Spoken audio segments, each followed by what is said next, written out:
ঘূর্ণাবর্তের জেরে নদিয়া জুড়ে চলছে ব্যাপক বৃষ্টি। অতিবৃষ্টিতে বিভিন্ন খাল বিলে জলস্তর বেড়ে গেছে। সকাল হতেই এবার ভাগীরথী নদীতে ভেসে আসছে শয়ে শয়ে জাগ দেওয়া পাট। তাতেই চাঞ্চল্য ছড়িয়েছে শান্তিপুর 16 নম্বর ওয়ার্ডের স্টিমার ঘাট এলাকায়।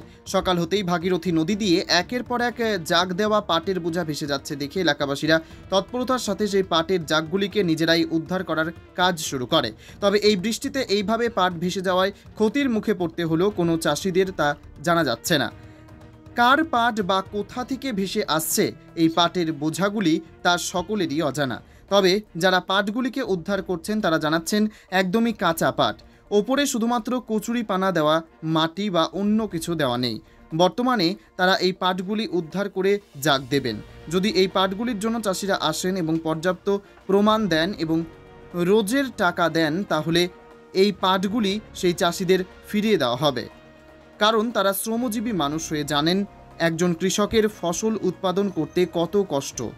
তবে উদ্ধার না করে এই পাটের জাগগুলিকে ছেড়ে দিলে হয়তো অসাধারণ মতলবের কোনো মানুষের হাতে পড়বে, তাই সকলে মিলে এই উদ্ধারের চেষ্টা।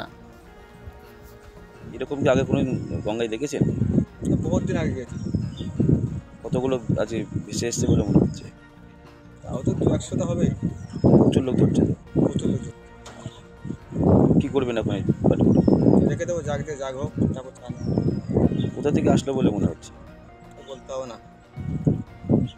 এই পাটের যে চাষিরা যদি আসে আপনাদের কাছে কী করবেন? রোজের দাম দিলে দিয়ে দেবো। আমাদের রোজের দাম তো একটা আছে। আপনারা রেখে দেবেন না আর কি, মানবিক মুখটা দেখাবেন মানুষকে। হ্যাঁ। আপনার নাম? বিশ্বাস। বাড়ি? কৃষ্ণনগর। এই গঙ্গা তীরবর্তী এলাকার মানুষ ধরছে, কি বলবেন এই বিষয়ে আপনি? এটা যার ক্ষতি হয়েছে তার বিশাল ক্ষতি হয়েছে, মানে যার জাগ পাট সে তো মানে মাথায় হাত দিয়ে বসে যাচ্ছে। এ তো সব ধরছে ছেলেবেলে, আর কি করবে। এটা কখন থেকে দেখা যাচ্ছে? এটা সকাল থেকে দেখা যাচ্ছে। কতগুলো জাগ এরকম ভাসতে পারে বলে মনে হয়? ও প্রায় 500 তো বটেই। কোথা থেকে আসছে জাগ একের পর এক? জানা যাচ্ছে না কোথা থেকে আসছে। এই জায়গাটা কোথায়? হ্যাঁ, জাগ ধরে দিয়ে যে গোবরচড়া পাশে ওরা ট্রলারে করে নৌকায় করে সব ধরছে। 500 জাগ, একটা হ্যাঁ। দুটো তো নাই। না, 500 জাগ। যে চাষিদের গেছে সেই চাষিরা মাথায় হাত। আপনার নাম? অসীম শাহ। এই জায়গাটার নাম কি? 16